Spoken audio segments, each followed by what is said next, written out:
of the ways in which I got started with real estate and real estate investing. Okay. Now, for those of you that don't know, my passion is the aspect of of foreclosures.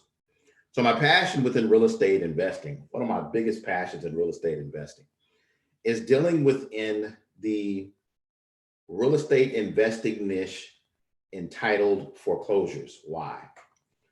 Number one, it is where the majority of, it's almost like the final straw when it comes to credit being destroyed, people being forcibly pushed out of their homes. And so I always enjoyed, even though I didn't enjoy the term or the word foreclosure, my enjoyment or my joy came from helping and serving people. It's one of the reasons why the YouTube channel has gotten so big.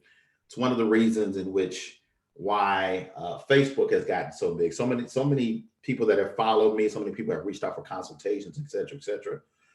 And so today I bring to you foreclosure investing for beginners.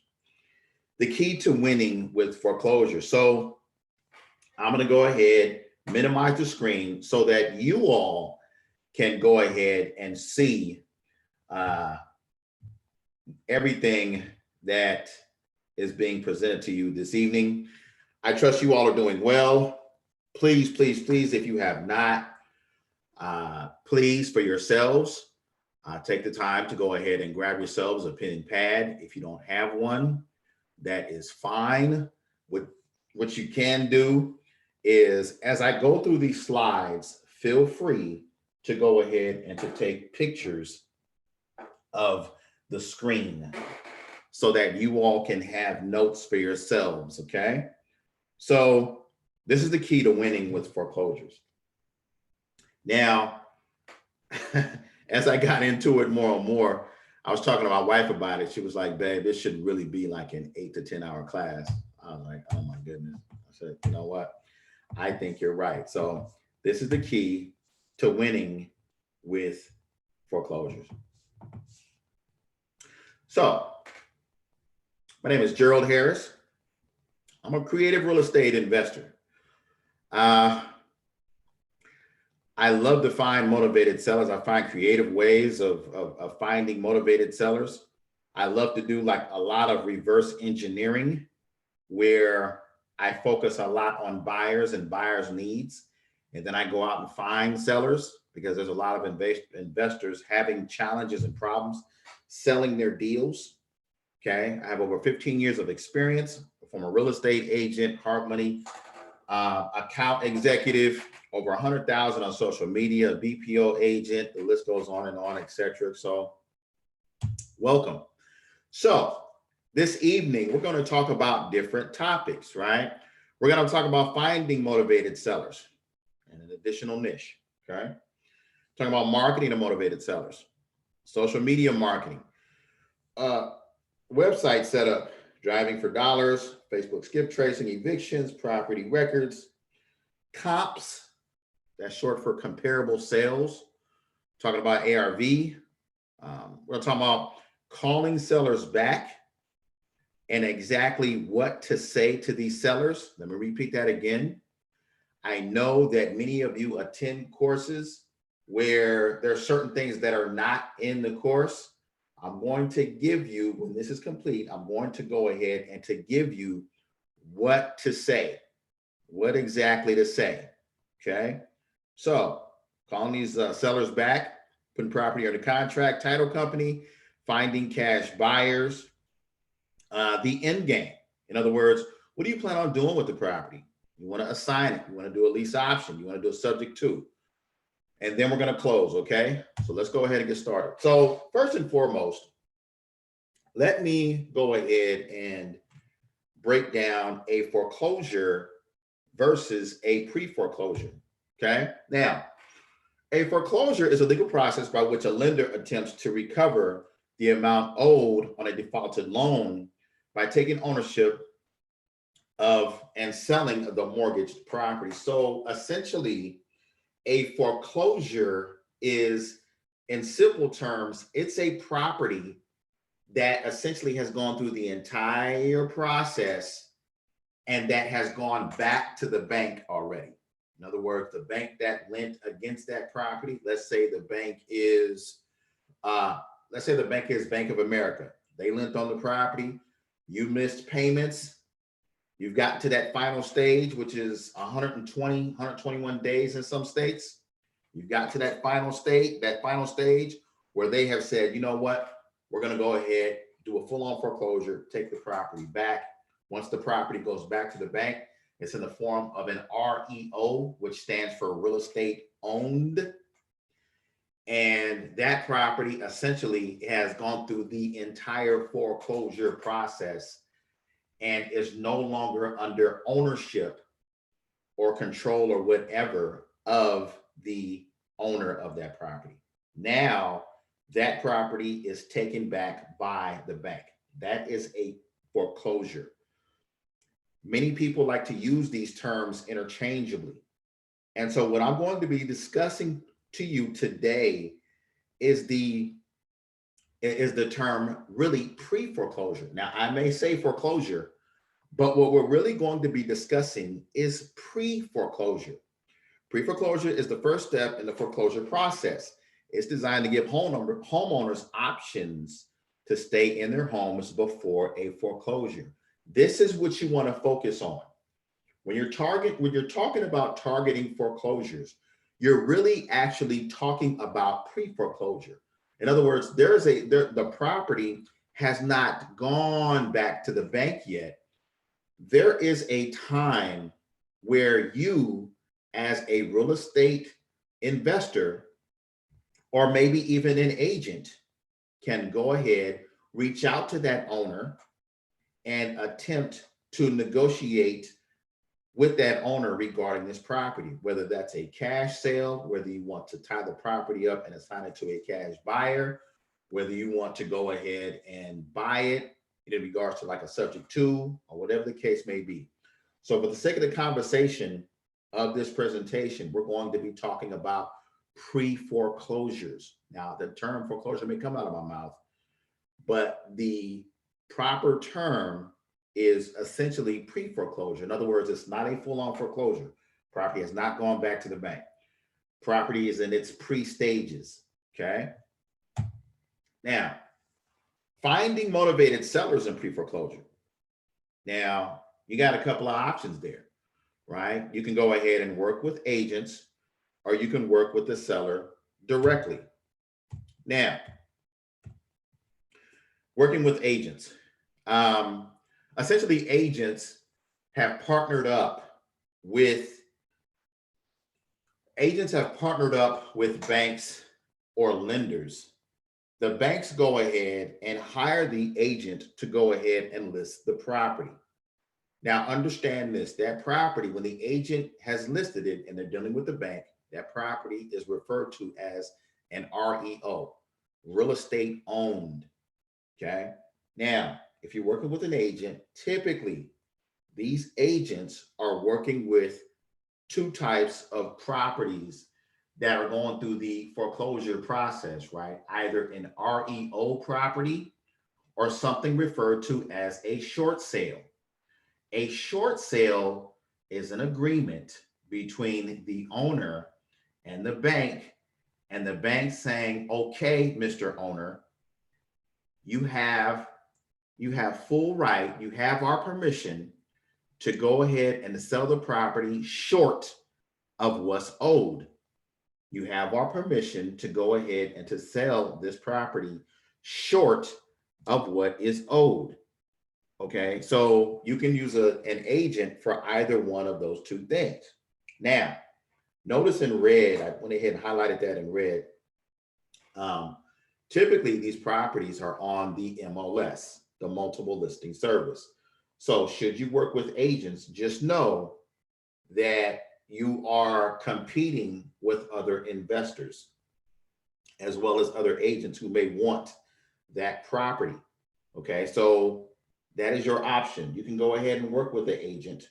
Now, the agent is going to ask for some things, but for the most part, they're going to ask for credit, they're going to ask for income, they're going to ask for money reserves, et cetera, et cetera. So the agent is going to essentially saying, hey, do you have these resources to go ahead and to buy these deals? Now, you can buy from an agent creatively, right? That's a topic for another conversation, but you can work with an agent creatively, meaning you can go ahead, purchase that property. There are ways to go ahead and to purchase properties, full-on foreclosures that are listed with an agent, where you can go ahead and profit as well. You have to have some things in place, whether that's transactional funding or what have you, a financial money backer or what have you. But there are creative ways to work with agents. However, what I'm saying is when you're working with an agent, you're working with an on-market property that presents a lot of competition. Expired, okay? Now, there are times when a foreclosure listing, for whatever reason, becomes expired. Lots of times that property can be listed with an agent that's a short sale that never essentially went through. I, for one, had that very situation happen to me when the subprime fallout hit back in, I think it was the year that I had that listing was probably about 2009, 2010. I had a listing on a property. The bank had approved the short sale, and we ended up getting these offers that were lower than normal. And the bank just kept telling us, no, no, no, no, no. Okay, so you're going to have properties that agents list that become expired listings. Now, you'll also have some pricing issues. It just depends. There are times when the agent and the bank, where the agent has done their homework and the bank wants a certain price for that property. And the agent, unless they receive bank's permission, is not able to go ahead and to drop price that is favorable to the general public, or at least a real estate investor to go ahead and make profit. So dealing with a real estate agent can be favorable. However, for the sake of this conversation here, I would say let's go ahead and let's stick to dealing with deals yourselves. Now, let's break down some other things about an agent should you want to go ahead and hire one. They need to have experience, okay? They need to, or you would like someone who is an REO agent, real estate owned agent. In other words, they have a connection with the lender that they work with, okay? What's the work ethic of the agent, okay? What lending products do they have? Are they knowledgeable in the areas that you need them to be? What's the relationship with some of these landlords with regards to the agent and dealing with these foreclosures? Right now, the one that I should have highlighted in red is this term referred to as pocket listings. Pocket listings. Now, one of the main reasons, and this is just some insider and just a little bit of information. I wouldn't call it an entire information. It's just some more in-depth information. Now, pocket listings are actually listings that come to the agent that the agent, for one reason or another, doesn't take the time to go ahead and advertise publicly on the multiple listing service. They quote unquote keep it in their pocket. Why? Because they have a hidden list, or they have this list of buyers or cash buyers that have deep pockets that they know that can acquire or buy that property. Now, one of the main reasons you want to, if you want to work with a real estate agent for whatever reason, you want to work with an agent that has a strong connection in your area, that acquires pocket listings. Okay, these pocket listings are motivated sellers who need these properties sold. And lots of times, like I said, the agents don't list these properties publicly. So the way you have to find out about these listings is by asking. You must ask these agents for these listings. these pocket listings. Okay. And within every city and state, there are pocket listings. You just don't know about them because they never make it publicly. Okay. Now, how do you yourself find motivated sellers? Okay. Now, you can use sites like datatree.com. These are third-party providers that you can go ahead and utilize, and they have memberships and that type of thing. Agentpro247.com. RealQuest, so RealQuest Pro, so pro.realquest.com. RealtyTrack.com. ForeclosureRadar.com. PropStream, depending upon your area, can be very attractive. So what I tell people, this is just, depending on your budget and your situation, register for PropStream for the first 7 days. Okay, register for PropStream. Take the time to go ahead and download every single motivated seller list on PropStream. And then at day number 6, if you choose, feel free to go ahead and to discontinue your membership. But however, this is a free way, PropStream.com is a free way for you to acquire a motivated seller list. Also, your local county public records. Okay. Now, what I would say is this, all of these data sources, to be honest with you, they acquire their information from that last one. And so the local county public records. Okay. Now, some information, some third-party information providers are great, some are not. These, for the most part, are really good. The top 3 are really, really excellent. Datatree.com, RealQuest Pro, Agent 247. Those are the tops of the top. Okay, they're just really, really good with data. Now, understand this, and the reason I have the local county public records at the bottom there is this. All of these places get their source and their information from the local county records. Now, the challenge that many people face, because many of these third-party sites that gather information, they get their information from your local county. A lot of it, 100%, totally depends upon how well your county keeps records. You can go down to your local county office and request foreclosure records for yourself. Okay. Now, this right here, now, this is how you go ahead and get it for free. Pre-foreclosure listings can be found in your public records section at your county recorder's office. Search the notice of default, list pendants, and notice of sale. These notices are issued to the homeowner and publicly recorded during the foreclosure process. So if you ever want to acquire a list for free, just make contact at your local county office. And I have the steps right here. Finding records at your local public county building. Number 1, go to Google. Number 2, type in your city and state, public property assessor. Type those words in, right? So type in your city or state, type in public records. If that doesn't bring anything, go ahead and type in property assessor.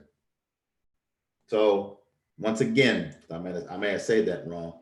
Type in property records or type in property assessor. There we go. Number 3, click the link for the county website. Number 4, call them and ask where the records can be located. 5, ask them, this is important, ask them if there's a fee associated with county records. Now, you have over 3,000 counties throughout the United States. Okay? There's over 3,000 counties throughout the United States. Everyone keeps records differently. Some counties are excellent. Like, for instance, there's a young lady that went ahead and sent me records for Clark County in, I believe it was like the Las Vegas, it was the Nevada area, it's the Las Vegas, Nevada area. They did an immaculate job of keeping records updated. Okay. Number 6, you want to ask them, how often are records updated? This is important, especially when it comes to foreclosures. Like I said, every county is different. I believe that all counties should keep records. They should keep records up to date, especially when it comes to something like foreclosures. Now, does every county do that? No. Now, like I said at the end, so doing research this way can be time consuming, but it's free. Okay, so a trip down to your county building. And one of the reasons I continue to drive this point home is this. You can find so many different things at your local county building. You can find foreclosure records. You can find code violation records. You can find at the county courthouse, you can find eviction records. You can find divorce records. You can find so many motivated seller records that you otherwise could not find. But that's going to be taking time, spending time down at the county courthouse so that you can become familiar with their own process and begin to dig in these records to see who is behind on their mortgage payments. So you can get this information for free. You just got to do a little digging. Okay. Number 2, marketing tools and tools needed. Direct mail, phone, text, email. I'm going to go ahead and go over some letters and postcards that you can utilize as real estate investors. And you can actually edit this. If you are a licensed agent and you are on here, you can actually edit this to your specifications. Just before you do that, talk to your broker prior to doing that. Okay. These are just some examples. And the reason I have Yellow Letters HQ up is that's one of the websites that actually has this information. Okay. If you all need copies, what I can do at the end of this presentation, I can easily go ahead and mail you off copies of many of these examples. And so on the left here, you have what is called a yellow letter. I'm going to show you a little bit, another example a little bit later on. This simple yellow letter, to be honest with you, is on yellow stationery paper with red writing. Now, there is a real estate investor who's been investing in real estate since the early 80s. And he and his partner discovered this technique. Well, what it is this. All you do, and it looks like something like maybe like a 7 or 8 year old wrote it, but the response rate from people who are involved in targeting yellow letter marketing, the response rate is extremely high. Why? The motivated seller tends to go ahead and take action on a letter that is like this. It's scary, but it works well. At the upper right corner up here, you have I'll buy your house fast. That's just an example of a postcard. Does that work? It works well. This other yellow postcard below it is another example of a postcard as well. Okay. Now, it's personalized, communicates a need, because once a seller goes ahead and looks at this, they're just like, whoa, wait a minute. This person said foreclosures. Okay, let me go ahead and respond to them. Okay. It details your desire. I'll buy your house, right? Both work numbers. And what I mean by that is you have to utilize this in a way where you can't just mail one person one thing and think it's going to work. You have to be consistent. So you got to mail 50 people, 100 people, 200 people, et cetera, et cetera. The list goes on and on. The numbers, real estate is numbers, and numbers will begin to work in your favor. Ask any real estate investor, ask any real estate agents. Numbers work if you work them, okay? You have to be consistent.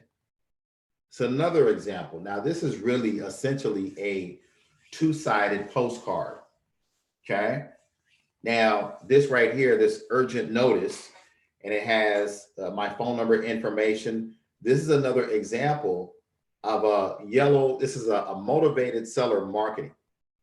This would be referred to as just a yellow postcard, a double-sided yellow postcard. This is very effective, okay? This is another example of a simplified yellow letter. And so many people go ahead and reach out to me and ask me, hey, Gerald, does this really work? Oh my goodness. I don't understand it. There's a psychology. The reason this was created is there's a psychology behind it. It gets people to take action. It gets people to take action, and it gets your phone ringing. It's another copy of a postcard, one side. This is a third notice. Now, obviously, you can go ahead and switch this up. You can go ahead and put first notice. You can go ahead and do some edits to this, et cetera, et cetera. But this is another example of a postcard, okay? Now, these right here are just some brochures, right? People have brochures, they have door hangers. I mean, you can go ahead and do this. One of the things that I will say, one of the things you may want to go ahead and consider, and this is a very unfortunate situation, okay, because I didn't put this in here because it can become a very, very, very touchy topic.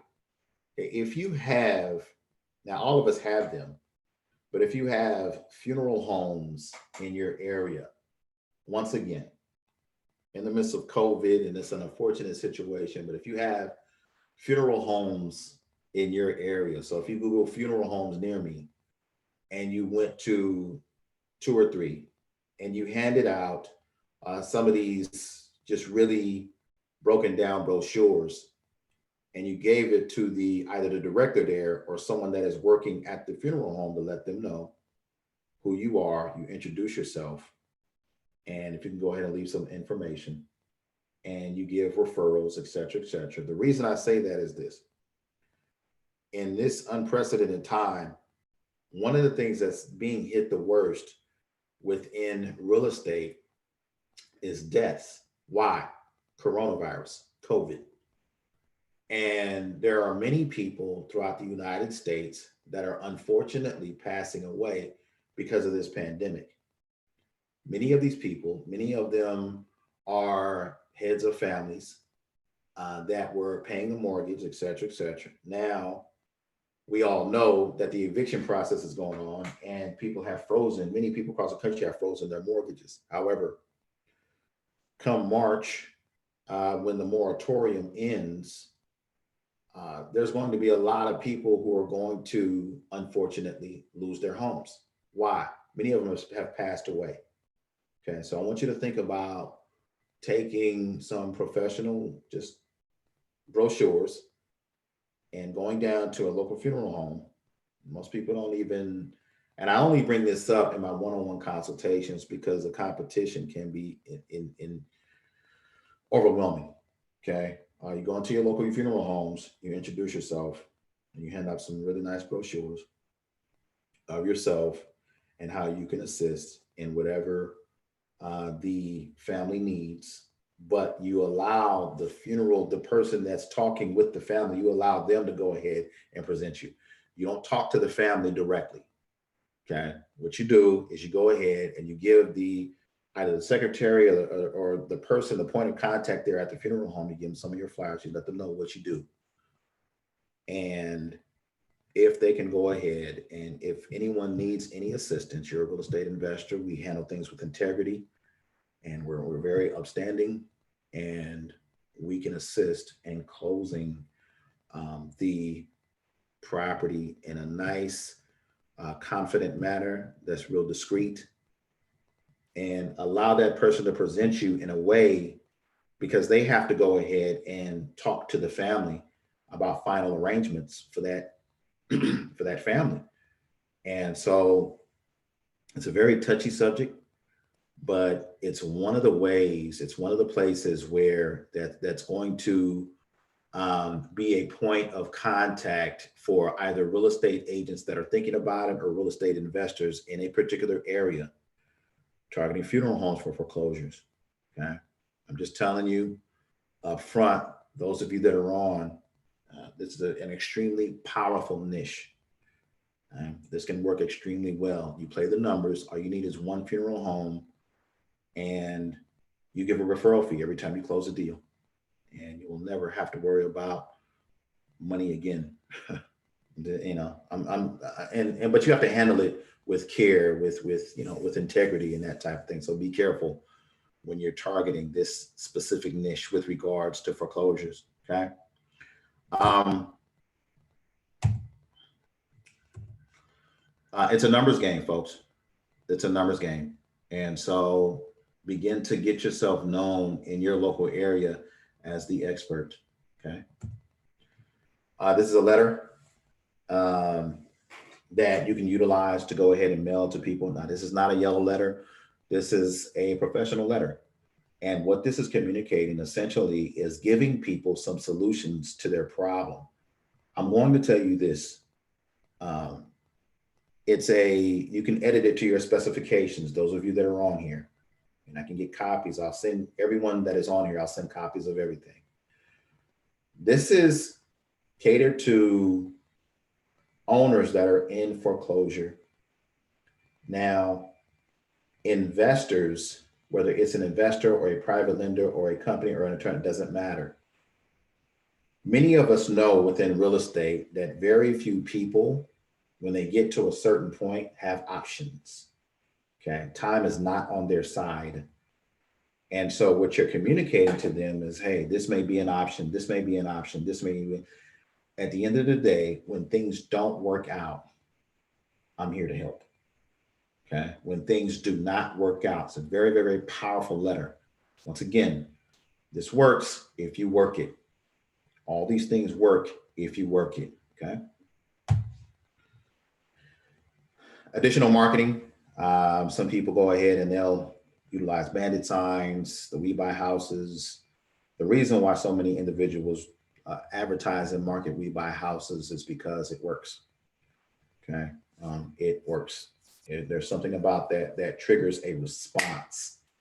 Okay, it is referred to as direct response marketing.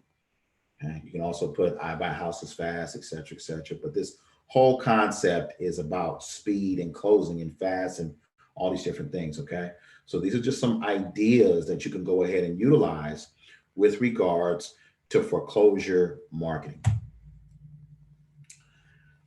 Now, what is a deal when it comes to a foreclosure? What exactly is a deal? Okay, retail versus wholesale. What is a deal? Now, on the scale of seller motivation, you're looking for tens. You're looking for obviously 8, 9, 10s, but you're really looking for tens, right? You're looking for people who need to sell now. Right? If you are looking for a place for yourself, if you're looking for an incredible deal, if you're looking for whatever the situation, you're looking to make a lot of money, you're looking for people who want to work with you now. Okay? You're looking for people who want to go ahead and work with you now. Now, when you're talking to sellers, and those of you that are on here, because I get this all the time, Gerald, what do I say? How do I say it? What's my response? Are people going to follow this verbatim? And these are pretty much just screenshots, okay? I'm telling people, read the script. Just read the script. I was utilizing something different until an investor came into my circle of influence and he gave me this. And the way it was broken down was so powerful. And like I said, this is just screenshots. So there's like a little bit more to this, right? So this is really a seller questionnaire / property information sheet. And I'm telling people just flat out in the beginning, until you get incredibly good, just read the script, read it, fill it out, right? So that you don't lose your place, right? You have an intro, you have price, you have property, read the script. Okay? And that way you don't have to get lost. People think real estate is some complex thing. And to this day, I just read the script. I just read scripts. That's how I close. I don't deviate away from, I may know some additional things, right? Some additional comebacks and that type of thing. And that comes with time and seasoning and that type of thing. But for the most part, as you're beginning, just read the script. Now, let's talk about social media, right? Let's talk about social media with regards to foreclosure investing. This is powerful. I'm excited about this part because this is a missed opportunity, and 97% of people that are investing in real estate don't do this. And I'm going to guarantee you probably close to 100% of people in your specific area, wherever you are not doing this. Right? And the reason I can speak on this, number one, I already have the proof for it. I have 30,000 in my Facebook group, and I have over 50,000 people following me on YouTube. So trust me when I tell you this works, okay? This works. So let's do this step by step. Let me walk you through this so that you can become the go-to expert, et cetera, in your specific area. All right? Now, number one, what we want to do first and foremost is go ahead and create a YouTube and Facebook account. Okay. So we want a YouTube account and we want to create a Facebook page. Okay. If you have a Facebook account, a Facebook page is free. Right? You can create a Facebook page. I'm going to email you how-tos on either one of these, and actually both of them. How to set up a YouTube account, how to create a Facebook page. Okay. First and foremost, what I want you to do is upload a video to your account. This is going to be an introduction video that people know that my name is Gerald Harris in the Atlanta, Georgia area. I help people that are going through a rough and tough time right now with regards to foreclosures. And what I want to do is take the time to give you all some information that'll help you out. Now, that's me coming off the top of my head with my personality. But what you want to do within your specific area is you want to give out, you want to be a free resource of information in your area for sellers. Because what's going to happen on your YouTube channel as you continue to give out tips every day, every other day, as you begin to give out tips, 2 or 3 minutes or 4 minutes or whatever that is, it could be a 3-minute video every day or every other day. As you begin to give out tips and put links in the description to help them with free information, they're going to start contacting you. Okay. So number one, upload a video to your YouTube account, intro video. Number two, upload help or how-to video a day or every other day. Okay? If you can't do it every day, do it every other day. Do it at least 2 to 3 times a week. The whole objective here is to create a presence entitled Avoiding Foreclosures or Foreclosure Assistance, right? It is important that number 3, when the video is complete, you share the video on your Facebook page. What you're going to do on number 3 is you're going to share it on your page.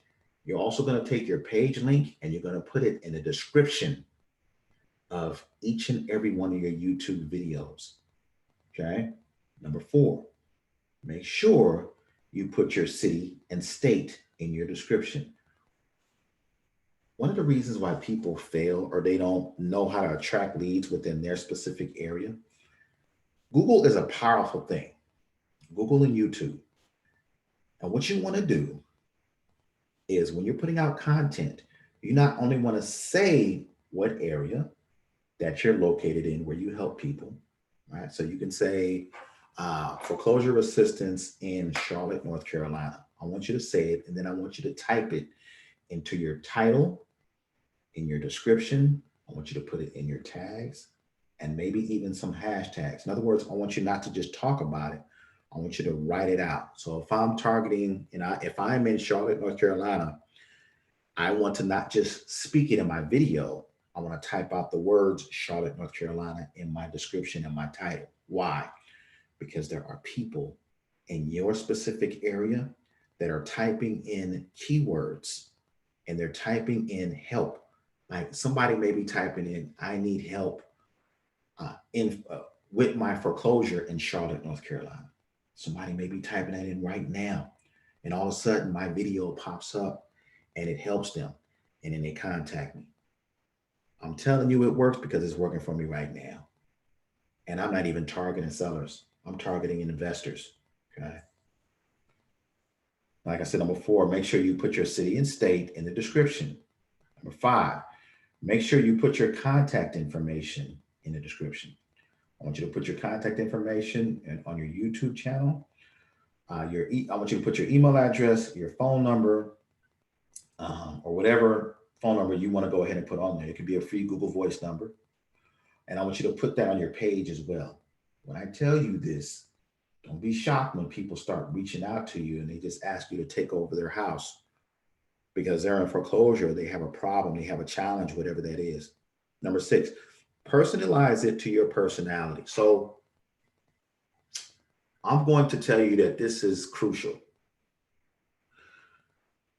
You are your own individual for a reason. And people are going to relate and be attracted to you because you are a free resource of information. I need you, for you, for those of you that are on here, those of you that made it on here, I need you to use your personality. Don't be Gerald, don't be someone else. You are a unique blend of you. You are perfect as you are. Trust me when I tell you that. I need you to put your own personality in your video so that people can connect with you. And you'll be a blessing and a help to those people that are around you. Do this from your phone. Do this 2 to 3 times a week. I'm telling you this because that's what I did. And now look at, and sidebar. So I started YouTube. YouTube started growing like crazy. For 2 weeks, my wife fought me, or excuse me, I fought my wife. I said, I don't want a Facebook group. She was like, you need a Facebook. I said, I don't want a Facebook. We went back and forth for 2 weeks. I started a Facebook group and lo and behold, over 30,000 people. So don't be surprised when people, see, one thing about it is people love to be a part of something. And I'm telling you this additional way to market for foreclosures because most people are not doing it in your area. Trust me when I tell you that. If you do this, utilize the keywords, and you want to make videos at least 3 minutes long. Okay, make the videos at least 3 minutes long. Make sure to add your keywords, and remember, don't forget your city and state. You can even add your zip code if you want, but you need to add your city and state in each and every video. Okay, you want to begin to help people. You're going to be, because when you do this, you're going to start climbing up the search engines. Trust me when I tell you that. Now, this right here is an example of a foreclosure article that I went ahead and I had found online. And there's thousands of websites and blogs and free information. What you're doing essentially is this. You're listening to a video or you're reading an article about some aspect of foreclosure. You don't want to take the whole article, just take a simple tip, right? So what are they talking about? As they're talking about how to avoid foreclosure, right? One of the tips is, one of the things you want to do as someone who is struggling with being behind on payments is you want to go ahead and talk to the lender first. And people are like, what? Talk to the lender? That's right. You want to talk to the lender first for the simple fact that most people, that's the one thing people avoid, talking to the lender. Most people don't know that lenders can be very, very flexible when it comes to working out mortgage payments, okay? they will grant you some type of, just like right now, they're granting thousands, millions of people of forbearance. Even if we weren't going through COVID, most people don't know that. In your areas, in your cities, in your states, they don't know that one of the first things that they can do is go ahead and talk and communicate with the lender. Give the lender a call. See if that works. Okay. And as you're talking about this article, at the end, I need you to do a CTA, a call to action. Always, always, always at the end of your videos, and sometimes I'm not the greatest at it, always go ahead and just let them know, hey, check out the link in the description. I have an article for those of you that are out there that need additional help with regards to your property that is in foreclosure. Check out the link in the description for more information. Hey, if you all found value in this video, please click the like button. Also share it with family and friends. If you need any assistance or any help or anything like that, I have an email and my phone number is right there at the bottom. Okay. Now, good luck to you. And I trust all is well. When you do that with your personality and you connect with people, you are going to be big in your area. And you are going to be known as the foreclosure queen or king in your area. You can do more than foreclosures if you want. You can go ahead and talk about evictions along with foreclosures. You can talk about code violations along with foreclosures. This is how simple it is. Just help people. YouTube is the biggest how-to help site, probably one of the biggest how-to help sites on the planet. And it's in video and people will connect with you. Okay, trust me, this will work, but you have to work it. Now, the goals. People will begin to find you. Providing help will allow people to reach out to you. You will become the local expert. Make sure you use your personality. Always have a call to action, like I was saying earlier at the end. When people reach out, be a great listener. Use common sense. At the end of the conversation, ask if they have an email address or a phone number so that you can reach back out to them. As you reference articles or information, put it in the link, you will become. So what you want to do is become the most helpful giving free source in the area. As you give for free, it will be repaid to you tenfold in the form of real estate. If you are looking for a home for yourself, you can find it by using this quote unquote attraction marketing. If you are looking for foreclosures to go ahead and profit on, you can utilize this using attraction marketing. This is just another way to find foreclosures. It's a powerful way to reverse engineer. And I'm shocked with all the people that are following me. And every time I say this to people, that there's very few that follow me. There's very few that will implement what I tell them. And that's, can it get frustrated? It can. However, I will tell you this, it works. Ask me how I know. I get probably anywhere from between 3 to 5 motivated sellers a week that I don't even target, just contact me and ask me, hey, how can you help me with my problem? How can you help me? This works if you work it. Website setup. This is simple, right? Investor Carrot. This is my land site, right? This is one of them. I have 4 or 5 websites. I'm going to say 4 active, 1 website I had put to the side until mid 2021, and I own like 20 other domains. But this one right here, this is one of the niches that I'm targeting. I'm targeting multiple niches. WeBuyLand1.com. That's my website. And if you go ahead, you go to Investor Carrot or carrot.com, CAROT.com. They have pre-made website templates with sales copy, with all the bells and whistles. And the majority of investors utilize Investor Carrot because it's pretty much ready, set, go. And in the beginning, it took me probably about an hour to go ahead and set up Now, whenever I need another website to go ahead and target, whether I target homeowners, whether I target land investors, whether I target mobile homes, whatever it is, I just go ahead and go to the website, order myself a template, and I get it, I acquire it, and I can name it whatever I want, whatever I buy the domain for, and it takes me all of maybe like 20 minutes, 15 to 20 minutes to go ahead and set up and quickly personalize it. Investor Carrot, and I've been talking about them for probably close to the last 4 to 5 years now. Investor Carrot by far is probably the best, if not it's like Lead Propeller, Investor Carrot,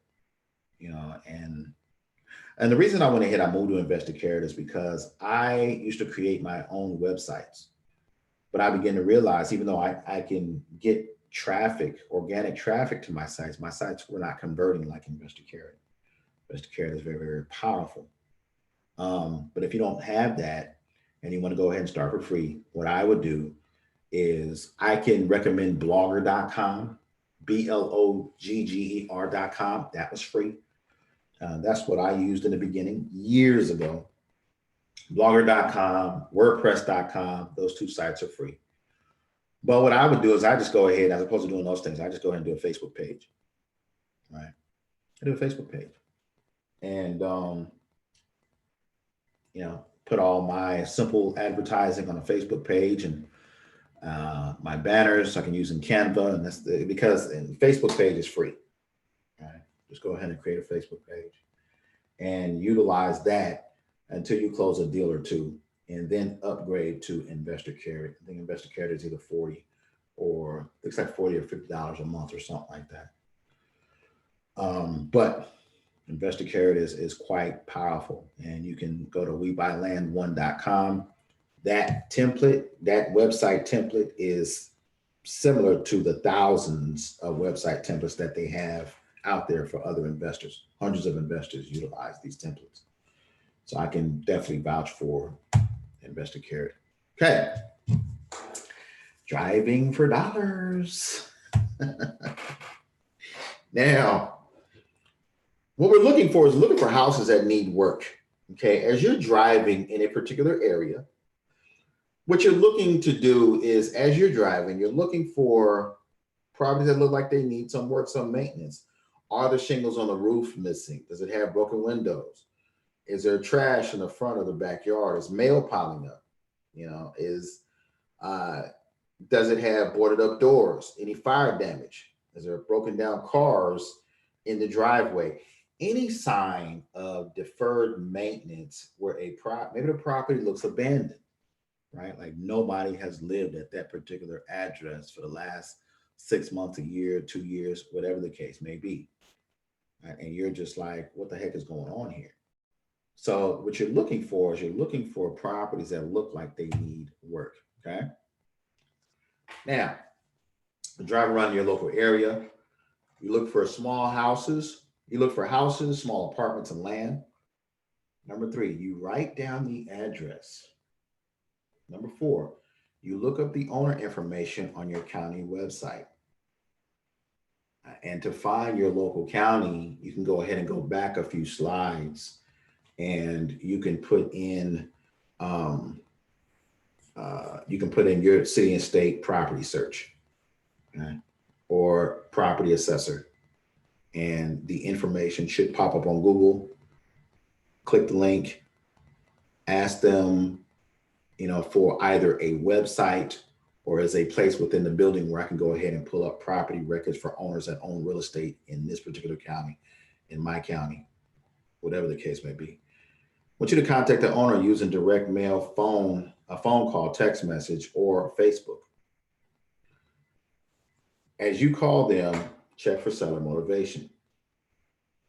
Now, for those of you that may get lost, I want you to follow the seller questionnaire, please.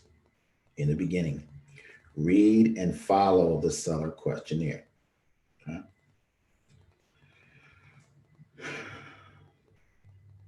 Remember, real estate is a numbers game. Be consistent. Real estate is a numbers game. be consistent. I do apologize. House flipping guy should have an E on it. I just noticed that at the bottom. So this is how you go ahead and you drive for dollars. Okay. Once again, driving in your local area, you look for houses, land, small apartments. You write down the address. You look up the owner's information at the local county website. You contact the owner using direct mail, phone call, text message, or Facebook. As you contact them, you're checking for seller motivation. Read the questions. This is a clear indication of somebody who's motivated. They're going to talk more than you. They're going to continue to talk until they talk themselves out of wanting for you to go ahead and take, because they want you to take away their problem. Remember, real estate is a numbers game. Please be consistent. Okay. Now, this is I went ahead and a slide that I went ahead and I put in here, and I didn't. So what I wanted to do was go ahead and give you, because I had said in my initial presentation that I was going to go ahead and give you an additional niche. So these are several additional niches that you can find, where you can find motivated sellers going through challenges. Senior assisted living facility. Most people don't think about that. Unfortunately, hospice care. Bail bondsman in your area. Craigslist creatively. What do I mean by that? So in Craigslist, most people are looking for advertising, right? We buy houses all. I'm not talking about that. What I'm saying is every Saturday or Sunday, there's typically a yard sale. Okay. And there's lots of times there's a moving sale in Craigslist. And all you have to do is type in moving sale in your local Craigslist. And they're moving and they're looking to sell their stuff. So they're moving and they're looking to sell their stuff, and you'd be shocked on how many agents or investors don't pick up on that. They're moving, they're wanting to move, but many of them don't have an agent that has reached out to them. Many of them have never had an investor reach out to them. So contact them, right? Facebook groups, funeral homes, attorneys, eviction, foreclosure, and probate and divorce attorneys. Great sources for motivated seller leads. Scrappers, people in your area that pick up metal scrapping. And I'm letting you all know this because these are the ways in which I have found motivated sellers by utilizing these resources. So that's a gift for you all. Once again, PropStream, utilize that 7 days for free. So I had mentioned Facebook a couple of times. So I had done a video a while back entitled Facebook Skip Tracing. Facebook Skip Tracing. This is where you go ahead, you go to Facebook. You put owner's first and last name into Facebook.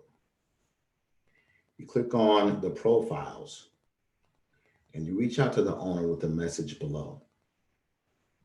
Once they respond, follow the script that will be sent to you.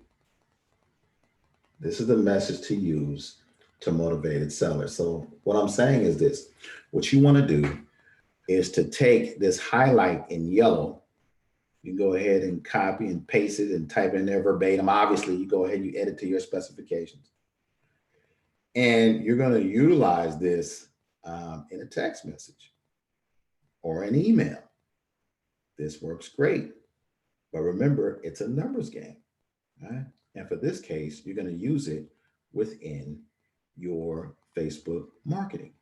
Okay? This is multi-layer messaging that you can utilize to go ahead and to contact these motivated sellers. Like I was saying in the beginning, this training, all you have to do is implement and copy.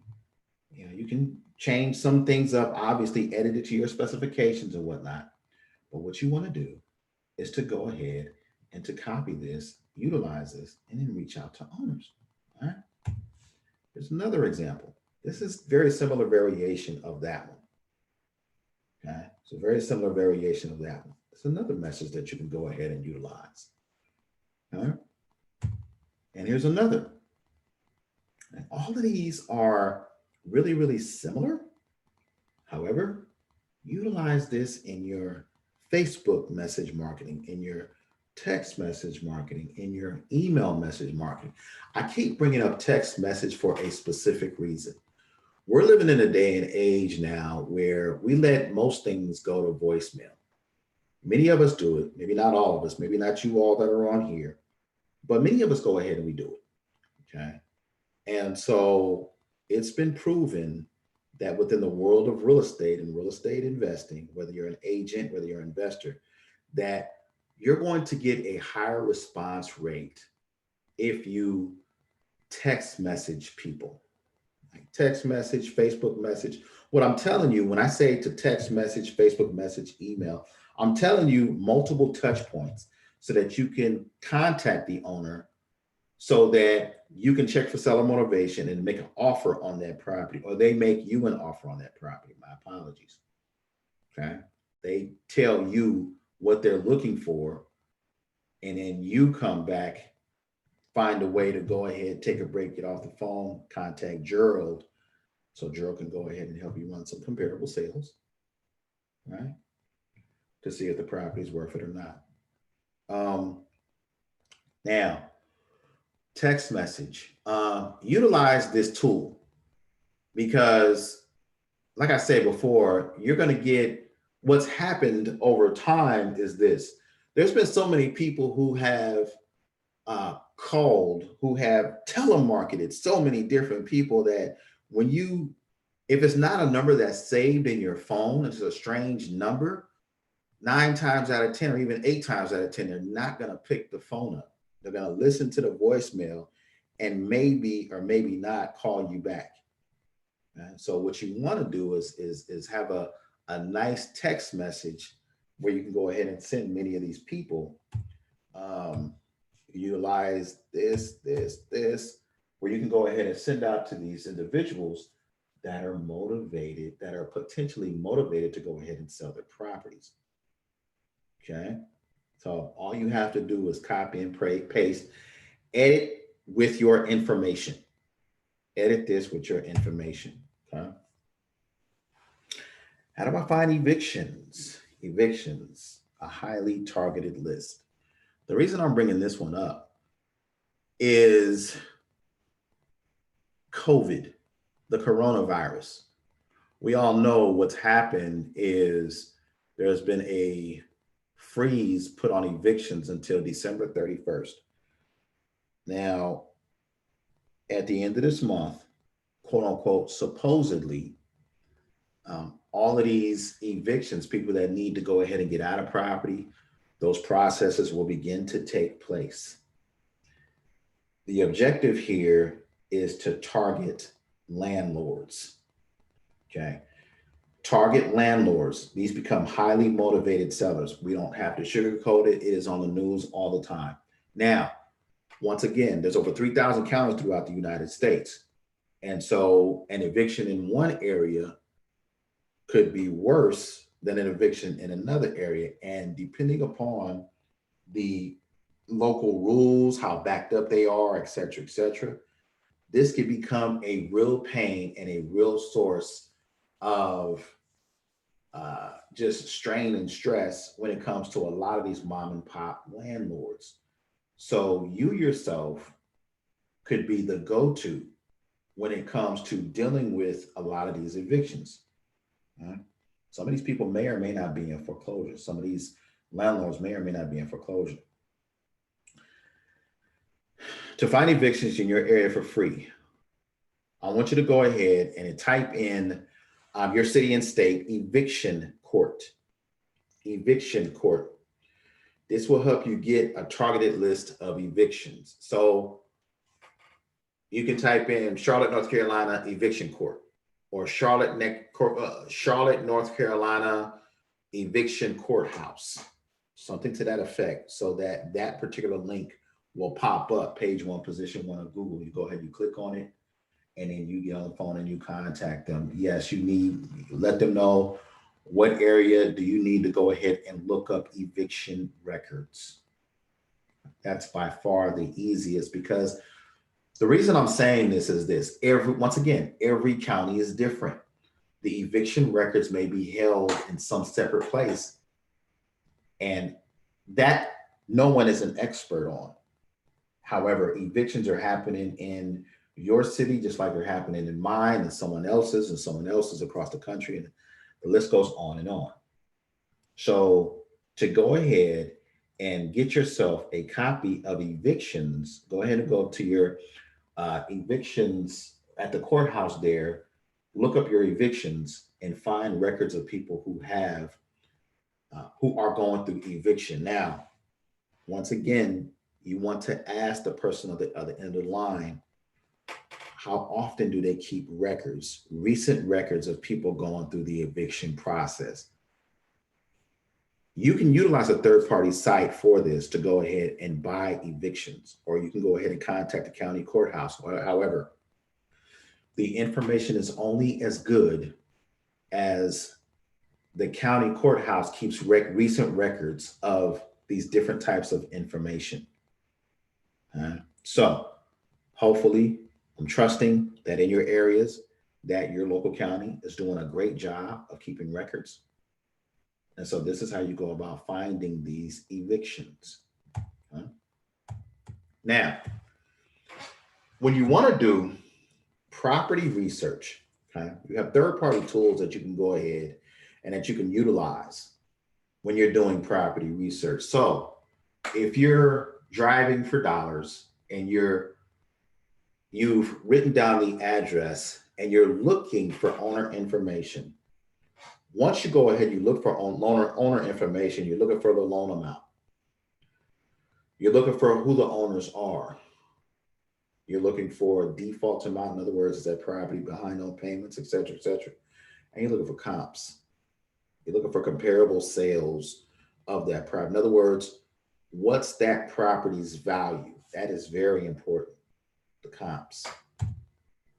Now, when you do your property research, obviously, Agent Pro 247, Data Tree, RealQuest, Realty Track, Foreclosure Radar, PropStream. Once again, PropStream, you can go ahead and register for 7 days to go ahead and do property research, to go ahead and find some of this information. Now, once again, county records. Go ahead and go to the county records office, your local county records office, and you'll be able to find owner information. Okay, I had an app that I had talked about several days ago. It was referred to as Land Glide. I don't know how solid that source is as of now. I'm going to have to go ahead and dig into that a little bit further. As information comes up, I will go ahead and I will send out a link so that you can go ahead and download a 50-state search. I have a free 50-state search within my store that I can go ahead and send you, that'll go ahead and point and click you and send you to your local county office. And you'll be able to go ahead and pull up property information regarding owners. Now, when you're looking for property records, you want to obviously go ahead and look for those 4 things that I had talked about, these right here previously that I talked about. A lot of this information, much of this information is going to be in your public records. Some of it may not. One of the best sources to go ahead and gather information, PropStream is solid. However, Data Tree and pro.realquest.com are the top 2. Okay? But they are not cheap. They're not cheap, but the quality is superb. Okay? Agent Pro of the 3 at the top is the cheapest by far. So when you're looking up property records, you're doing something called due diligence. You're seeing, there are times, and many of you all have seen it, there are times I'll go ahead and I'll sit there and I will have information. I'll have what the owner has owed against the property. or excuse me, what the owner has on their loan balance, if they have an NOD, notice of default, if they have any tax liens on the property, if they have any IRS liens. Many people don't know about that. So if you haven't paid your taxes for some years, the IRS goes ahead and slaps a lien against property. And so that can begin to affect property as well. All right. So I'm able to pull up all this information, obviously owner information, whether they have filed a divorce. I'm able to go ahead and pull up all data. But like I said, that information is not cheap. But once again, Data Tree and RealQuest Pro are the two top tiers of information. So one of the biggest hangups of many new investors is, how do I find comps for properties? Where do I go to find comps for properties? How do I go ahead and find comps for properties? Number one of the best ways to find comps for a property is to develop a relationship with a local real estate agent. And should you do that, you're looking for houses that are similar in size.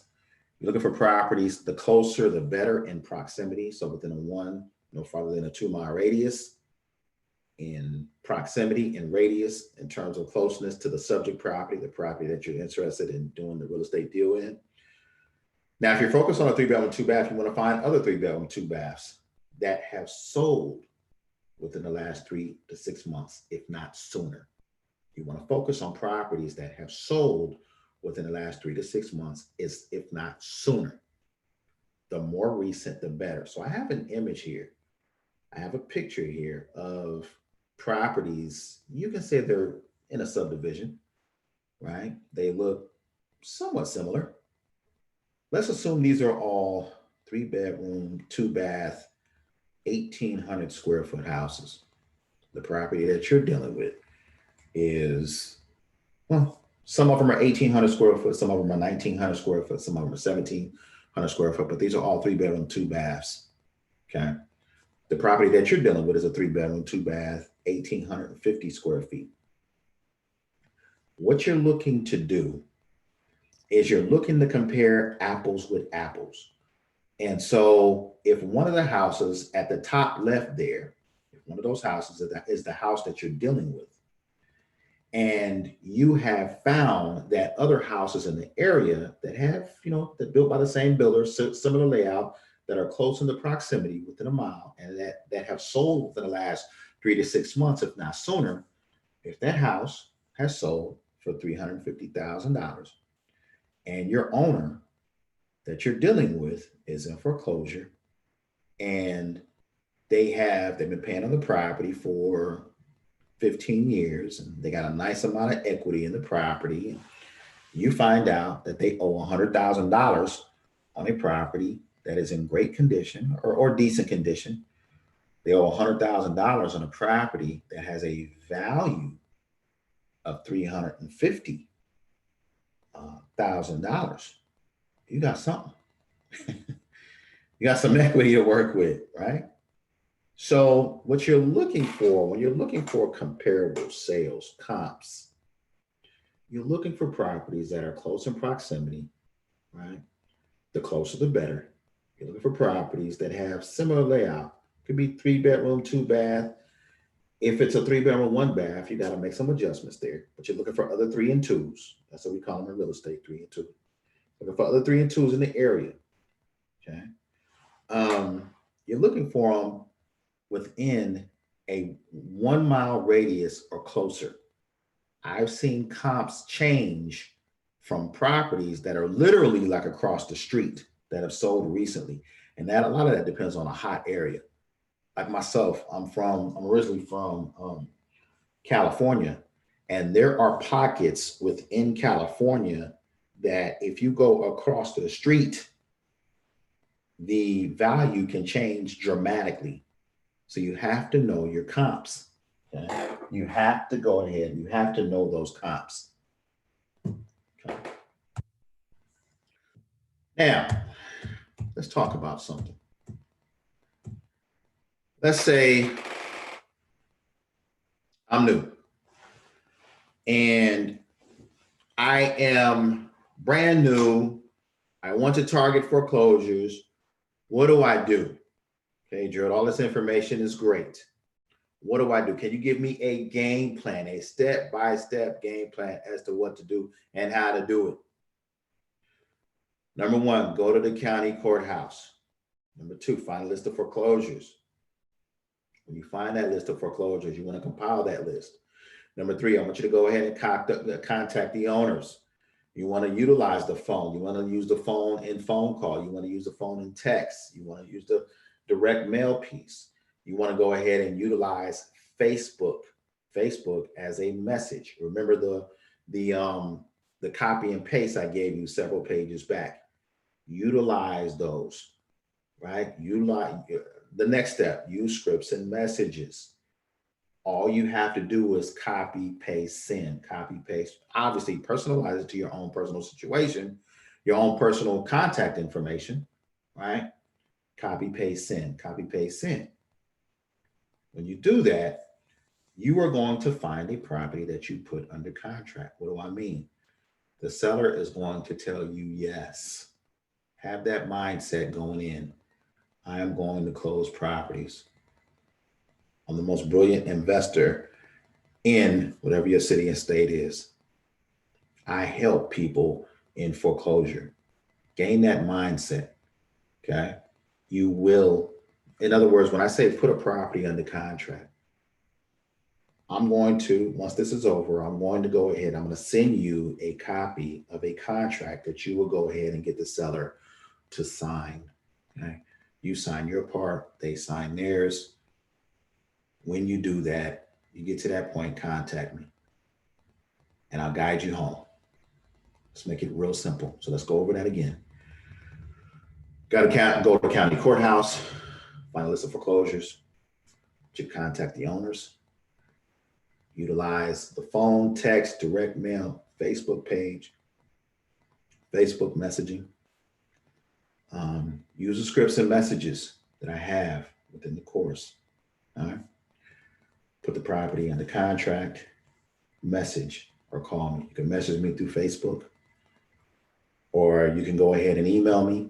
You can go ahead and contact me directly. Huh? This is a step-by-step, very simple game plan for a beginner. Why do I say contact me and not put 5 other steps? Let me guide you through the additional steps.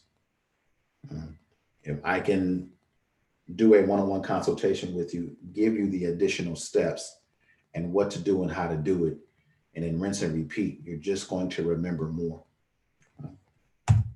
Now, let's say I'm not targeting foreclosures and I'm just driving for dollars, like the example that I gave earlier. Gerald, I'm brand new. I'm driving for dollars. What do I do? So here's a step-by-step game plan. This is what you do when you're driving for dollars as a beginner. You drive your local area. You look for properties that look like they need work. They can be extreme fixer-uppers. They cannot be extreme fixer. They just look like they have some deferred maintenance to them. Okay. Now, also, you want to go ahead and find the owner information. They would have that information at the local county. Many counties nowadays have websites. You'd be shocked. There are some counties that are out there that don't have that information readily available. Like you have to go down to the county to get that information, right? But many counties, if not most of them, have websites. Right? Find the owner information. You want to contact the owner. You want to use the phone, text message, direct mail, Facebook to make. Now, granted, there may be times where you don't need to do direct mail. You may go ahead and message them on Facebook and then go ahead and text them on the phone or call them on the phone. And they are like, please help me. Next step, use the scripts and messages. Next step, put the property under contract. Call me, message me, email me, and let's guide you home. Okay. This is it. These are the, when I'm in the beginning, I had a mentor that would break things down to me. Sometimes, many times, those things went over my head. And so I'm realizing, number one, I'm not the best person at comprehension. Like when I read something, it's challenging for me to remember. And so for me personally, I like things broken down, like break things down to me like I'm a 6-year-old or I'm an 8-year-old, because I need to see step by step by step by step of what to do and how to do it. This right here, these are the steps. Okay. These are some simple steps to how you go about closing real estate deals. The challenge with regards to these steps is, number one, understand that they work. The challenge is this: most people don't work the steps and they don't stay consistent for whatever reason.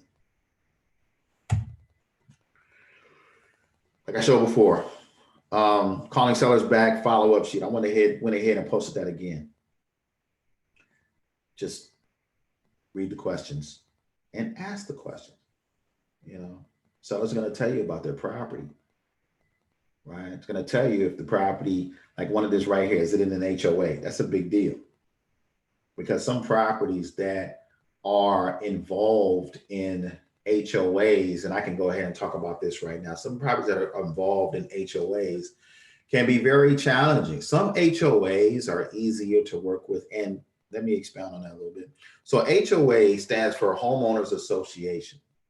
Many of you have heard of an HOA. However, what you may not know about HOAs is HOAs can be going through some type of litigation.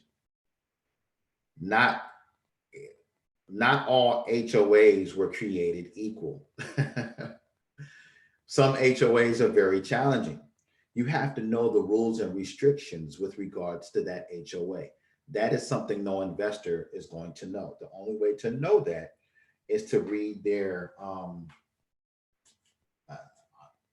because it's not coming to my mind right. I'm going to say their bylaws and talk to the HOA to see exactly what is going on. Are they going through any litigations at this time? Are there any challenges? Are people happy with the HOA? Okay. There's a lot of HOAs that end up, they're kind of like tax liens in a sense, or delinquent taxes in a sense, where they end up foreclosing because people don't pay their HOA fees. Another niche within itself, HOA foreclosures. All right, so HOA foreclosures essentially are HOAs that have filed foreclosure for non-payment of HOA fees. Does that happen? Happens all the time. And HOA can be a very good thing, and it can be a very bad thing. Also, know this, that an HOA within itself, you have to understand that with regards to an HOA, understand this, that you have, you can get real estate, you can get real estate for free, namely land. So, give you an example. My site, WeBuyLand1.com, right? There was an owner a couple of years back that went ahead and contacted me because he was looking to go ahead and sell his property. Now, as he filled out information in the questionnaire and whatnot, one of the areas I put up is, how much are you willing to sell your land for? He put 10. And lots of times that either means $1,000, $10,000, $100,000, whatever. I contact him. He says $10. Okay. He wants to sell a piece of land that's in a golf course by a lake for $10. What is wrong with this property? You know what was wrong? It's the HOA. A little tip for a lot of you, so for you all that are on here right now, if you're focusing on HOAs and you're focusing on vacant land within HOAs. It's a very, very, very high chance that you can get property for free. Now, with regards to getting property for free, you have to understand something, that you are going to become responsible for those HOA fees. There will be people that would be more than happy to go ahead and to give you their property away, because they're tired of paying those HOA fees on that vacant piece of land that they bought 15 to 20 years ago, and they thought they were going to do something. All of a sudden, they're not doing anything with that piece of land. This is a fabulous way to make profit within real estate, because it doesn't take money, but what it does take is it takes a very good understanding of, number one, that HOA, and then number two, finding active cash buyers that actually buy within that HOA. And that information is not difficult to find. You can have a real estate agent assist you and help you to compile a list of motivated sellers that have, of cash buyers that have bought within that HOA within the last year, that would be willing to go ahead and buy your deal. And all you got to do is tie it up in the contract, turn around and then sell it to the HOA. So if you're getting the property for free and the people are just stressed out because they're paying the whole HOA, if you're getting a property for cheap, right? 2 weeks ago, just got an offer on a property in Arkansas, beautiful HOA. The owner only wants $300 for the property. And I could probably get that property for maybe $100 to $150. It's a third of an acre in an HOA that runs about $400 a year. I was going to buy it until I found out, and I did some digging about the HOA. But there's some challenges there with regard to this particular HOA. So that just takes some homework and some knowledge and whatnot, okay? So,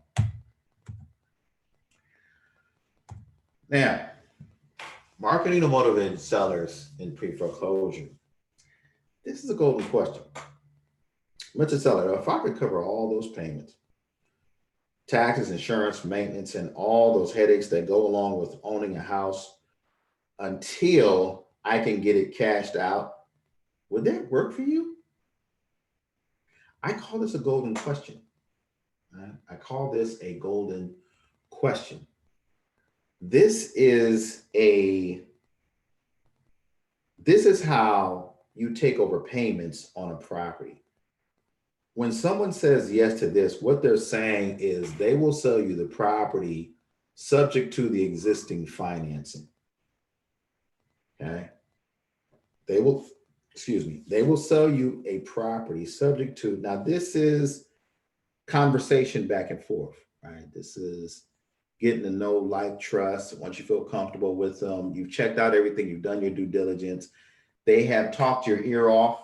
And as you're listening to what it is they're saying, you're just like, okay, because it's going to get to the point where they're going to overtalk you. When they do that, I'm going to just let you know, 9 times out of 10, if not 10 times out of 10, they want to give you property. They just want you to take the headache away, whatever the situation is, right? They just want you to take away their problem, quote unquote. Mr. and Mrs. Seller, if I could cover all those payments, taxes, insurance, maintenance, and all those headaches that go along with owning a house until I could get it cashed out, would that work for you? Yeah. Heck yeah. Where do I sign? This works. This works. Obviously, you use this in addition to the questionnaire. I went ahead and that was in the previous slide, but this right here, this is a negotiation for a lease option. This is a negotiation for, this is a question, a really good question for subject to the existing financing, right? Where they're just like, you know what, just take over my payments. Where do I sign? How do I work with you so that you can go ahead and get rid of my headache? Because the property is stressing me out. I'm going to tell you this, there's going to be a lot of, the reason I put this in is this, these evictions. There's going to be a lot of motivated sellers, and the sellers they're actually here, the sellers are actually starting to show up now with regards to COVID and this entire process and all this drama and whatever it is. They're starting to show up now. And these sellers just want out of their property. Okay. And they're stressed out. And they're like, okay, what about this tenant? Okay, how do I figure out this challenge? And really, it's just a matter of putting pieces to the puzzle together. Because let me tell you something. There are things that happen that most investors don't get you to understand. So this is what I'm saying. When we talk about the term wholesaling, most investors think that wholesaling means I need to get a property under contract for a cheap price, turn around and assign my interest to a cash buyer so that they can make money. No, no, no, no, no, no, no, no. You know, you can wholesale a lease option. You know, you can wholesale a subject to deal. You can wholesale a piece of commercial property. You can. And all wholesaling is assigning. You're assigning. That's another term for wholesaling. Actually, the more proper term for wholesaling is assigning your equitable interest in a property to another buyer that is going to go ahead and close out the deal, that will pay you a fee for closing out the deal. Form. I put this in because I want to get you all to understand how important and how crucial rapport building is, prospecting is. Form, family, occupation, recreation, message. So as you're talking to someone, you're conversating on the phone, and you all are talking back and forth, and Mary, you're talking to Mary on the phone, and you're just like, Mary, I went ahead and I was hanging out with my daughter the other day, or my granddaughter the other day, and we were looking at golf, and Mary says, you know what, golf, that's great, but you know what, I was watching basketball the other day. Recreation. And then you're talking back and forth to Mary, and Mary's like, yeah, you're just like, yeah, jobs are challenging nowadays. Yeah, I work as a nurse. Occupation. What I'm saying is this: if you utilize this technique, FORM, form, this skill set has gotten me so far just by utilizing these 4 words, because it becomes a conversation piece, right?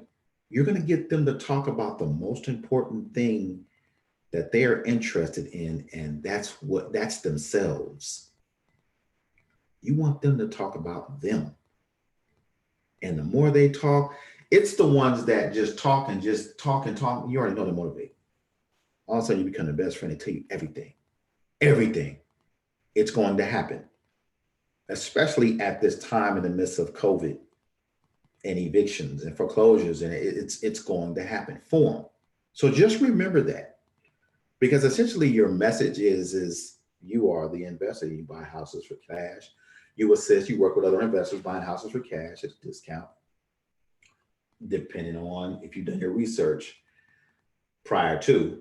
Because the property may not be at a discount. The property may have some equity in it. We buy properties for cash. We can close quickly, et cetera, et cetera. But these are rapport building activities. It gets you to talk about the most important thing, which is them. Whatever it is they want to talk about. And as you get them to talk about them, now, some of you may not even need this. Some of you already have the skill set and the people skills to, like I say, for me, I need things broken down very, very simply, right? That's just how my mind works. I just need to be able to understand it and, understand it like I'm an 8-year-old or something. I just need things broken down. And when I do that, I do a lot of that with my YouTube videos. I break things down simply, and people love it. So Steps to contacting the owner and getting the contract signed.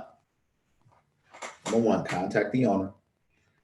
Use a mailer, okay, text, or a phone number. Either one of these ways will get the owner to go ahead and to contact you back, okay, or to communicate with you. You want to gather information utilizing the seller questionnaire, property lead sheet.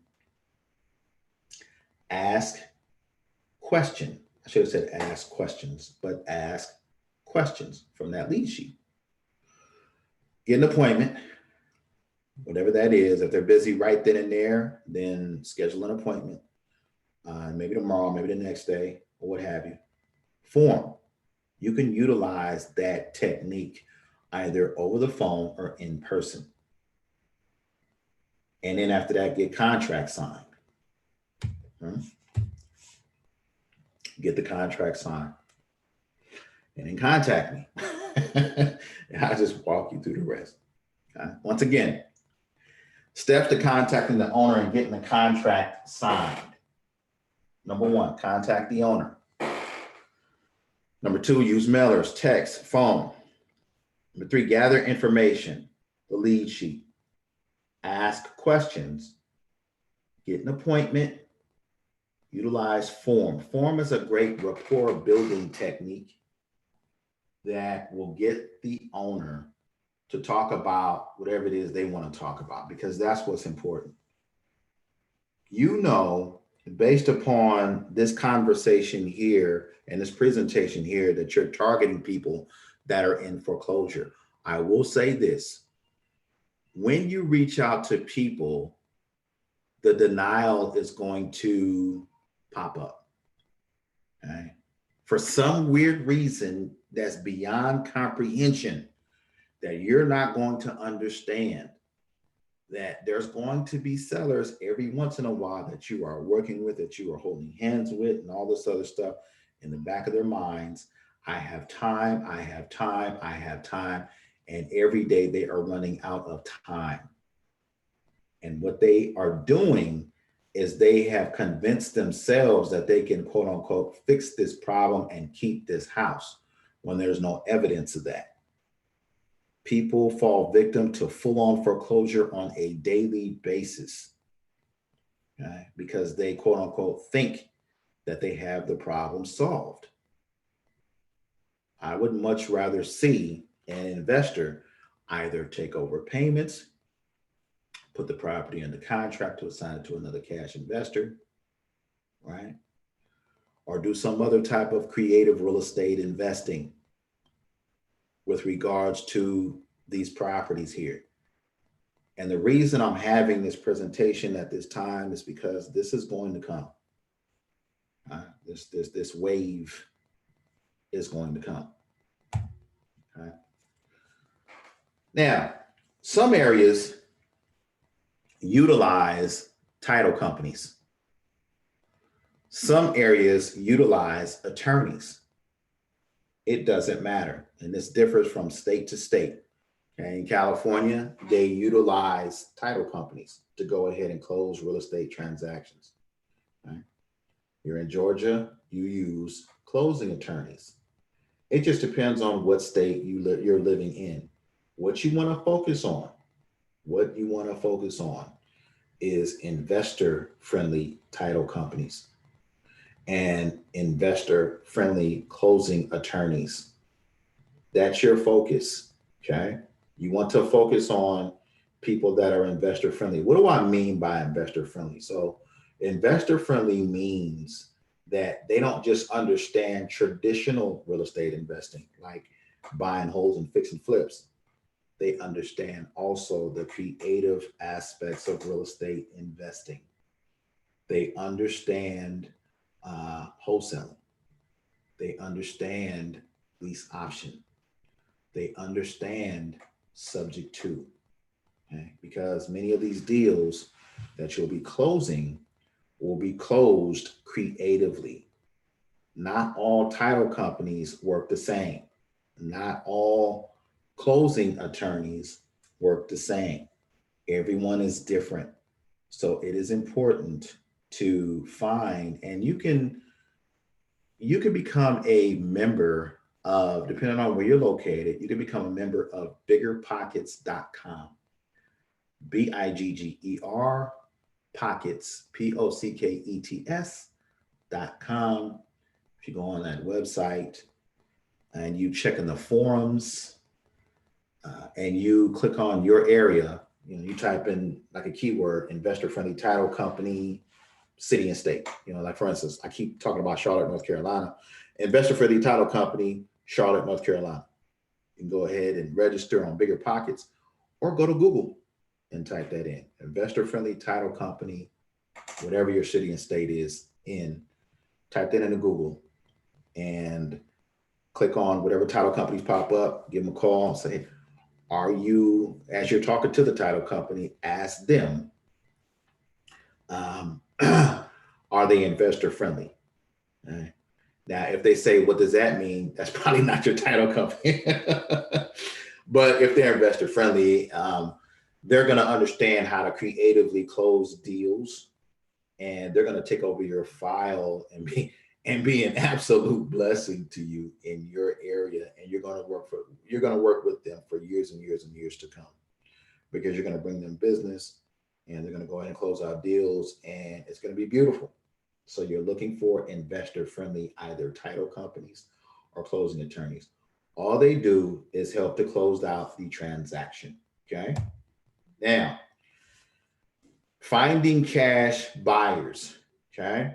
So what you're looking for is you're looking for properties that have sold within the last 6 months to a year. Okay. You're looking for similar properties within a 1 to 2 mile radius. The closer the better. And this is really reflective of comps. What you can do to find these cash buyers. Number one, you can go ahead and contact a local real estate agent and have them pull up properties that have sold within the last 6 months to a year, and they've sold for cash, right? Within a 1 to 2 mile radius of the property that you are dealing with. Now, the actual, if you want to really, really, really get focused and pinpoint some cash buyers, what you want to do is take that same information and ask the agent what company or individual is buying properties, what company or individual is buying properties consistently in this area. In other words, they're going to continue to pop up on these sold properties. So let me clarify that. You want to contact an agent to ask them to pull you a copy of sold properties that have sold within the last 6 months to a year, or let's just say that within the last year. The properties that have sold for cash within the last year, within a 2 mile radius of the property that you are dealing with. As you look at those records, you're looking for the buyer that has bought multiple properties in that specific area. That is your actual cash buyer. Okay. That is in your specific area. That is your actual cash buyer, because that person or that company has bought multiple properties. And they're serious. Or me. If you find a deal in a particular area and the deal works, contact me. I will buy it and I will play the position of your cash buyer. Okay. Now, some things are going to happen through this process. Once again, you all are going to come across properties that many of these landlords are going to sell at a steep discount because they have a tenant in the property. Once again, they're going to sell at a discount because they have a tenant in the property. And essentially what they're doing is they pass it on to you the problem because they're sick and tired of dealing with it. So how do you deal with that? How do you deal with a tenant that is a non-paying tenant that is choosing to go ahead and stay in the property? So let me break this down for you.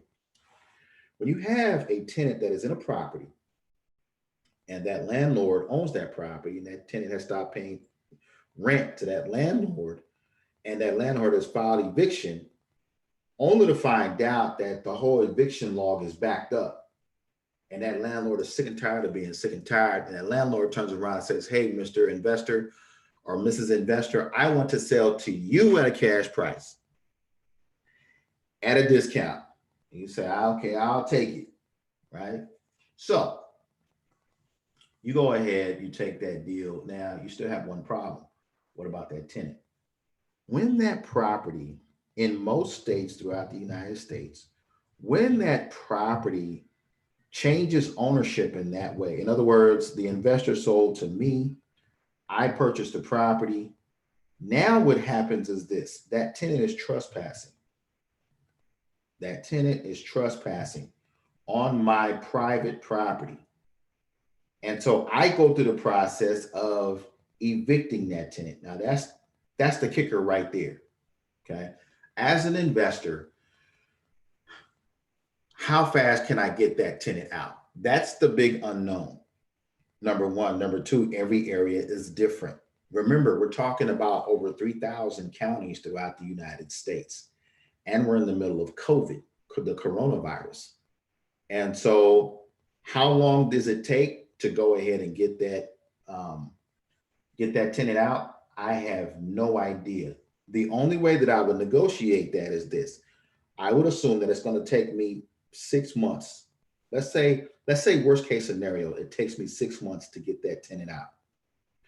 How much was that tenant paying in rent? Let's assume they were paying $1,000 a month in rent. Okay. So 1,000 times 6, that's $6,000. So that tenant is costing me $6,000 before I know 100% that I can go ahead and get them out of there. Number one. Number two, have they done any damage to the property? They may be angry, and chances are they will be. And so I need to factor those things in. I'm not going to know those things 100% in my head. But I know, based upon whatever holding cost that I'm going to have, I know within myself that I'm going to negotiate that price up front with that motivated seller. So is it still a deal? It is, as long as the laws begin to work. And worst case scenario, that tenant is out in 6 months and my property is in fairly decent condition, and have a nice day. So your other cash buyer would be myself, because I would understand the process. Okay. I would understand. Like I said, every area is different. Like, I don't know, like California is going to be different than Denver, Colorado. Denver, Colorado is going to be different than Charlotte, North Carolina, et cetera, right? So every area is going to be different. And I'm going to negotiate my loss or my inconvenience up front. Okay. So when it comes to, finding motivated sellers and them needing to go ahead and sell, contact me. I'll buy it as long as I can go ahead and help to negotiate the correct price, because I know I'm gonna be holding that property for a while. Right? End game. What do you want to do with the property once you go ahead and you come across it? Retail versus non-retail. You want to keep it? You want to go ahead and sell it? You want to assign it? Before you deal and get in depth with a property, ask yourself, what do you want to do with a particular property? Maybe it's something where, like myself, in my area, in my case is, I live on a property. My house is sitting on 2 acres. That's a nice piece of land, some nice sized piece of land. So maybe you want a property that has some land. Okay? If you want to keep it, you're going to have to talk to the seller about making arrangements and how that looks. Will they go ahead and own or carry? Right? Will they do a potential lease option? Right? Whatever the case may be, just know going in, always, in each and every property that you move on, you need to know your own end game. What do you want to do with the property? I just recently sold a piece of land I sold 2 land parcels. I sold one in New Mexico. I sold another one in Arizona. There's another one in Arizona is a gentleman in his 60s. He's a retired veteran, and he wants to relocate from Northern California to live on the land that he just bought from me in Arizona. Okay, so he wants to live on that property. He knows his end game. So my question to you is, what would be your end game? What do you plan on doing with that particular piece of property? That is important, because many people get into real estate investing thinking they're just going to go ahead and wholesale everything. Okay, what if a property doesn't have equity, but the owner is open and wants to sell the property, and your mind is always stuck on wholesale, and that's the only thing you know? But what if I told you that you can make money on property that doesn't have any equity, right? You can go ahead and do something referred to as a lease option, right? You can do a lease option. You have so many different options. And the whole objective here is to help out the owner that has become motivated over a period of time. All you are is a solution-based oriented individual that helps people with their problems, and you can get compensated beautifully. There are real estate agents that contact me, and they'll contact you too. They will contact you because you understand something that they do not. And the closing, okay? Your closing agent or closing attorney or title company will assist you in closing the deal. They will handle all the monies that need to be collected. They will get any and all final agreements signed to assure you a smooth transaction. Now, closing agent, they will collect all the monies and get those documents finalized and everything, keys handed over, all that type of thing. At this stage, they will close out the deal and hand over the property. Down payment will be given to you. Any title and attorney fees. Okay? That's incorrect, actually, towards the end. It's not the down payment. It would actually be the monies. There will be a final check that will be given to you. There will be it's called either an assignment agreement. It can be a profit, whatever the case may be. And so that should be the final monies, or the final payment should be going ahead and given to you in the form of a fee, a profit.